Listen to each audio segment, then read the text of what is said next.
से लेते हैं जहां पर 24 घंटे में 3 बार भूकंप के झटके महसूस किए गए हैं। भूकंप के तेज झटकों से ताइवान दहल उठा है। सबसे पहले आए भूकंप की तीव्रता रेक्टर स्केल पर 7.2 मापी गई। बताया ये गया कि भूकंप से हुई तबाही में एक शख्स की जान चली गई और कई लोग जख्मी हो गए। और सबसे बुरा हाल ताइवान के पूर्वी इलाके का हुआ। वहां से जो तस्वीरें सामने आई उनमें दिखा कि एक स्कूल की छत ताश के पत्तों की तरह दहती चली गई। जिस वक्त ऐसा हुआ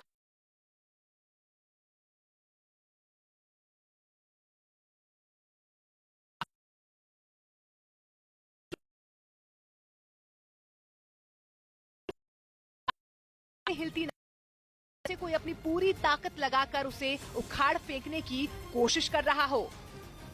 और ये हालात वहां के किसी एक या दो इलाकों में नहीं, पूर्वी ताइवान में भूकंप ने सबसे ज्यादा तबाही मचाई, जिसका नतीजा ये हुआ कि वहां की कई सड़कें और पुल पूरी तरह से बर्बाद हो गए। कई इमारतें मलबे में तब्दील हो गईं। सामने आई तस्वीर में एक इमारत इस कदर जमीन पर गिरी मिली जैसे खिलौने का कोई घर हो। भूकंप के तेज झटकों ने कंक्रीट से बनी इमारत की चंद सेकंड में तस्वीर बदल कर रख दी, जिसकी जानकारी मिलने के बाद वहां राहत बचाव की टीम पहुंची और इमारत में लोगों के फंसे होने की आशंका को देखते हुए रेस्क्यू का काम शुरू कर लिया गया। कई घंटों की कोशिश के बाद उन्हें वहां 4 लोगों को बाहर निकालने में सफलता हाथ लगी। इसी तरह वहां की कुछ और इमारतों को भी भारी नुकसान पहुंचा। सड़कों पर कई गाड़ी और 2 व्हीलर जहां तहां गिरे मिले। कुछ गाड़ियों के अंदर तो लोग फंस गए। और राहत बचाव के कर्मचारियों ने वक्त पर पहुंचकर जान बचा ली। बताया ये जा रहा है कि इन हालात में करीब 7,000 मकानों की बिजली गुल हो गई है। कई जगहों पर लोगों के लिए बिना पानी के गुजारा करना मजबूरी बन गया है, क्योंकि भूकंप के तेज झटकों से कई इलाकों में पानी के पाइप टूट गए, जिसका असर पानी की सप्लाई पर पड़ा। वहां से सामने आई हर एक तस्वीर ने भूकंप से मची तबाही को बयां करने में कोई कसर नहीं छोड़ी।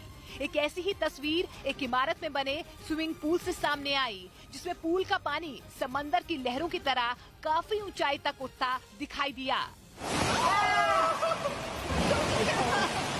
एक दूसरी तस्वीर में रेलवे स्टेशन पर खड़ी एक भारी भरकम ट्रेन तेजी से हिलती नजर आई।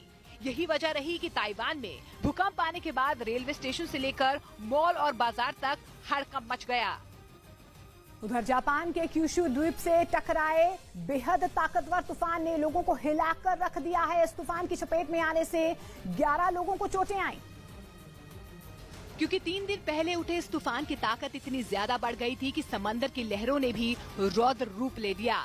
इस ताकतवर तूफान क्यूशु टापू के दक्षिणी तट से टकराने के बाद वहां समुद्र में कई मीटर ऊंची लहरें उठती दिखाई दी। सामने आई तस्वीरों में विशाल समंदर में उठती लहरों को देखकर वहां मौजूद लोग पहले तो कुछ समझ नहीं पाए।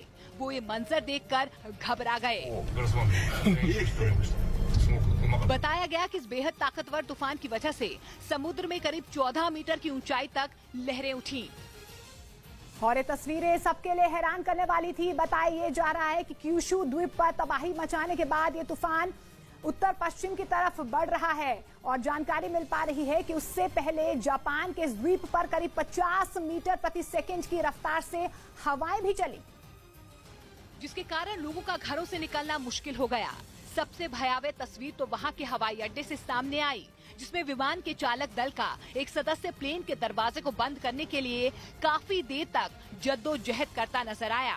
हवा की तेज रफ्तार के आगे प्लेन के दरवाजे को बंद करने में उसे काफी परेशानी हुई। द्वीप पर बड़े और घने पेड़ भी हवा के आगे टिक नहीं पाए।